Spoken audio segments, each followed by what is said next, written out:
Oh, indeed. Is it true that you've acquired a house? If so, I'd be interested in living with you.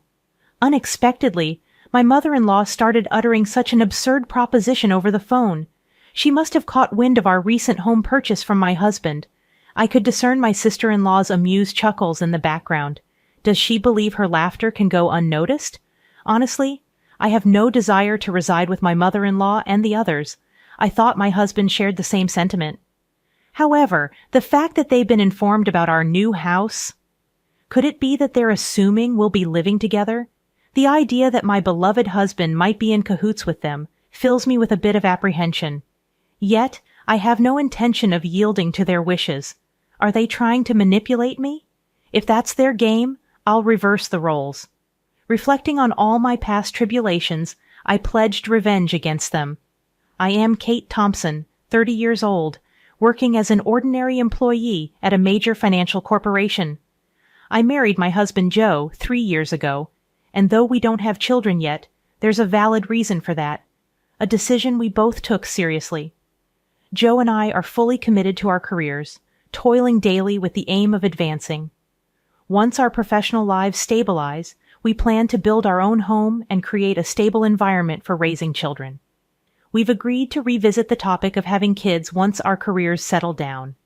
This was a decision we made earnestly, sharing our genuine feelings and thoughts. We do aspire to have children eventually, and now, as we prepare for that, I find myself recalling all my past struggles. Then one day, I successfully executed a well-planned project at work, and my promotion was officially confirmed. While my salary was already sufficient, the promotion brought even more comfort to our lives. On the other hand, Joe, although not promoted, received a substantial salary increase due to his years of service. With both our incomes on the rise, I felt it was time to turn our long-held dream into reality. So, I broached the topic with Joe. Joe, I want to talk to you. Over the past year, both of us have had stable incomes. I think it might be time to consider getting our own home. What do you think? Oh, is it time already? From his excited voice, I could tell Joe was thrilled. Actually, I've been thinking about it too. But since I haven't been promoted yet, I felt a bit hesitant to bring it up. Don't worry about that. It's not like only one of us needs to earn money. I was thinking it might be okay to build our home in my name. Really? Well, you do earn more now. If you're okay with it, let's build our home in your name. All right, let's proceed with that. Let's go see some model houses on our next day off. Sounds great. Let's go. We shouldn't miss this opportunity. I really feel grateful for choosing Joe at times like this, as we share the same values. The following week, we made an appointment to view model homes. As planned, we looked at various types of houses, expanding our vision for our own home. On weekends, we began creating simple floor plans together, researching online. During the recent visit to a construction company, they suggested that instead of leaving everything to them, it's better if we create our own image for a more satisfying home. So Joe and I started building that image. However, neither of us has much knowledge of architecture or design. Even with research, it takes time to put it into practice. While taking breaks, we continued working, and then the doorbell rang. I thought it was a delivery, but when I opened the door, my mother-in-law was standing there unexpectedly. Huh, Mother? What brings you here so suddenly like this? My mother-in-law sometimes visits our place without notice. She glared at me and, without a word, took off her shoes and went into the house on her own. I'm here, Joe. Joe, surprised by his mother's call, showed a startled reaction. What's up? Did you have some business around here? To Joe's question, his mother looked a bit perplexed. Yes, I told Kate about it over the phone a little while ago, but it seems Joe didn't know. I see. Maybe Kate forgot to tell me. Seems like it. Joe, even though he's still young, has a terrible memory. That's not true, Mom. It's not forgetfulness. Kate is incredibly busy with work and, at the same time, she takes care of the household. Her mind is always full of things to do. You're such a kind boy, Joe. If your late father were here, He definitely wouldn't have forgiven that. I really respect Kate from the bottom of my heart. So, Mom, why did you come here today? To Joe's question, his mother smiled contentedly. Then she slowly took out a travel brochure from her bag, spread a page with a post-it note on the table, and showed it. Listen, Joe, I've always wanted to go to Niagara Falls. Won't you take me, please? My mother-in-law began to say such things excitedly out of the blue. Caught off guard by the sudden request, both Joe and I were left staring at her, mouths agape. My mother-in-law, relentless, kept pressing Joe, who was clearly flustered. Come on, Joe, you agree, right? Think of it as a way to show filial piety. Wait a minute, Mom. I'm in trouble if you suddenly say you want to go on a trip, though you can come too. Actually, I was thinking of going with Claire, but if Joe wants to go, I'm delighted to turn it into a family trip. Claire is Joe's sister. What are you talking about? Kate is here, and I can't get time off from work. But it's strange for me to pay for a trip for you and my sister, right?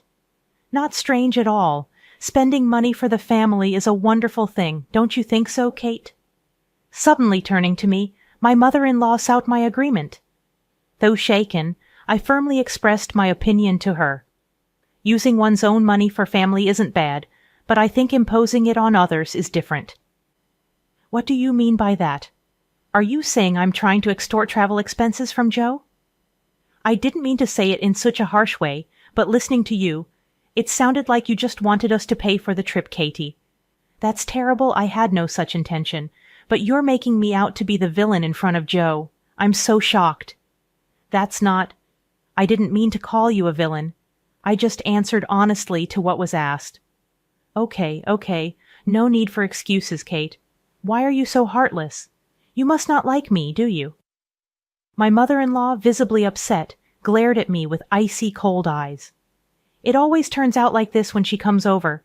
She always finds some reason to demand money and then squanders it with Claire, Joe's sister. Spending money for the family sounds nice, but what my mother-in-law does is practically extortion. The situation is entirely different when Joe gives them money out of kindness, no matter that they're family. I never really liked Joe's brazen mother and sister. According to Joe, his mother and sister became so selfish after his father passed away. Joe's father died when he was in high school, and since then, they have lived as a trio. With his strict father alive, he watched over the finances, but with his departure, there was no one to stop them. And they even freely spent the life insurance money. Also, since Claire works part-time, not as a full-time employee, her salary is low and their life is always on the edge. So this is why she regularly visits our house, making excuses like, life is tough, or I want to relax and travel somewhere, to extort money from Joe.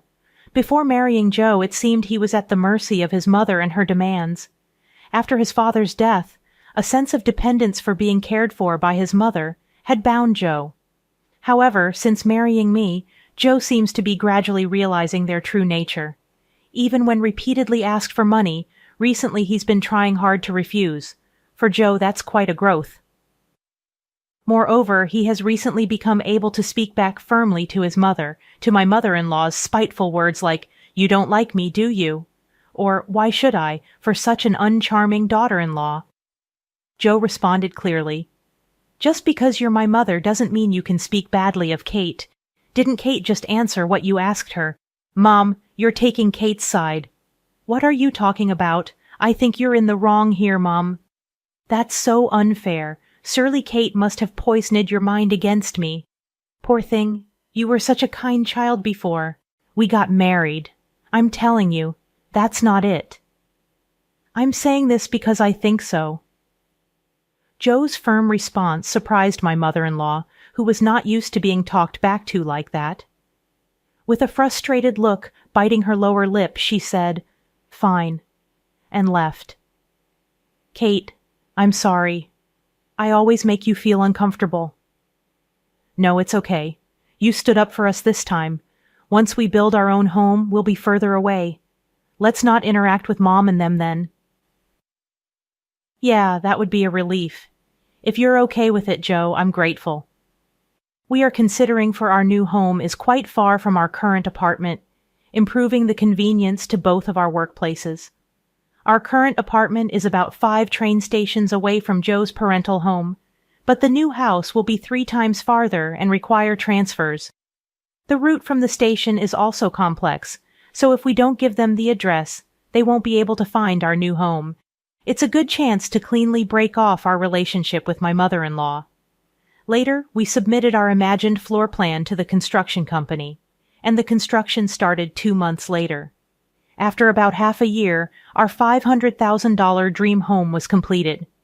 We managed to squeeze some time from our busy work schedules to pack a few days before the move. I received a call from my mother-in-law on my smartphone. Busy packing, I turned on the speaker and answered the phone. "Hello," I said, and my mother-in-law started speaking in an unusually high-pitched voice. "Kate, when are you moving? You bought a house, right? I want to live with you." Suddenly, on the phone, my mother-in-law began to say such an outrageous thing. She must have heard about our new home purchase from Joe. I could hear Claire, my sister-in-law, chuckling in the background. "That's great. We can make Kate work for us every day." "Mom, you came up with a good idea," said Claire. "Do they think their words aren't reaching me? It's clear they plan to piggyback on our move. I imagine them planning to use us for an easy life. Honestly, I have no intention of living with them." I thought Joe felt the same, but telling them about the new house. Could it be that they're assuming we'll live together? The thought that my beloved Joe might be in league with them fills me with a bit of fear.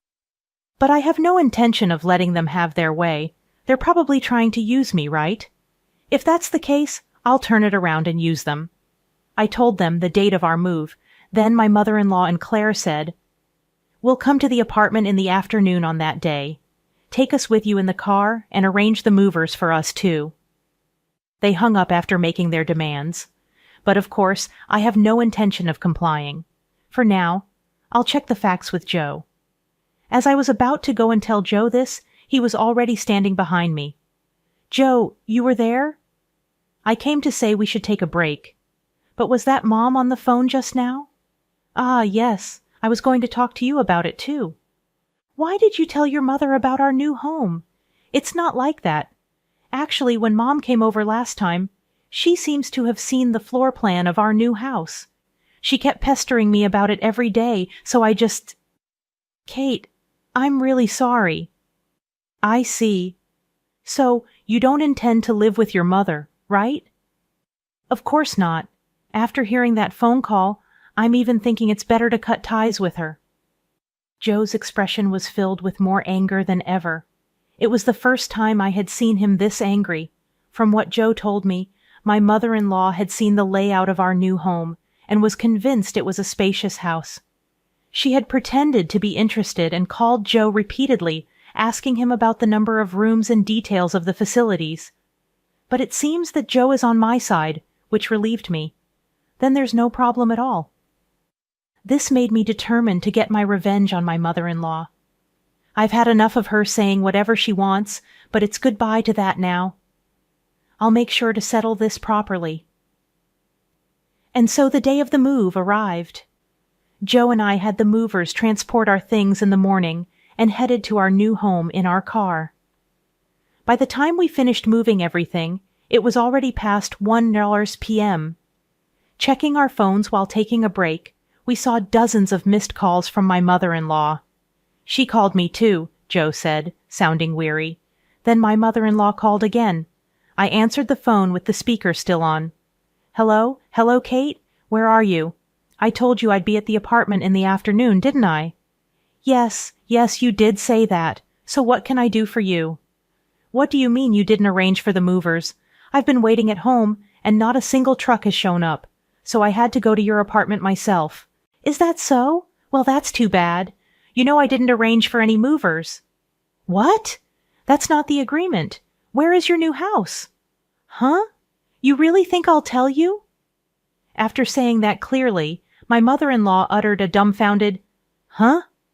She probably thought that as long as Joe was there, she could always have her way. But Joe is different now. He's my precious ally, trying to cut off the bad ties with his family.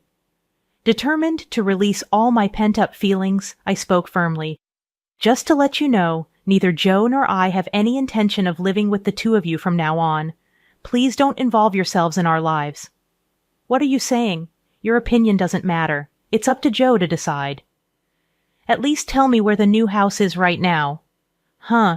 How are you going to get here without even knowing the address? This house is in my name. I have the right to decide who lives here. If you two just barge in, it's trespassing, and I'll sue you right away. What? Trespassing? How rude to say that about your husband's family. At that point, Joe spoke up in a deathly cold voice. Family? My father, who was a family member, is already gone, isn't he? What are you saying, Joe? After hearing that last phone call, I'm utterly fed up with you too. Just having a blood relation with you is embarrassing. From now on, my family is only Dave and Kate. I no longer consider you two as my family. Wait, Joe, don't say such things. Don't bother us again, got it? With that, Joe hung up without waiting for her reply. He swiftly set his phone to block her calls. Hey, Joe, are you really okay with this? Yeah, I finally realized that Mom was just using me to her advantage. I feel completely relieved now. Joe looked truly refreshed, sincerely believing what he said. That's how we, as a couple, managed to cut off the bad ties with my mother-in-law and sister. Afterwards, they had to change their lifestyle drastically as Joe stopped supporting them completely. Without any contact with Joe, they lost their fallback option. Later on, my sister-in-law's part-time income wasn't enough, and my mother-in-law had to start working part-time as well. Being a housewife for so long, she wasn't used to the working environment, and was clumsy, often being disliked at her workplace. Meanwhile, we live a peaceful life in our new home with no sudden visits from my mother-in-law anymore. We are truly stress-free. I'm endlessly grateful to Joe for believing in me and cutting ties with his toxic blood relatives. We might face various challenges in the future, but even then, I trust Joe, and we will support each other and walk through life together.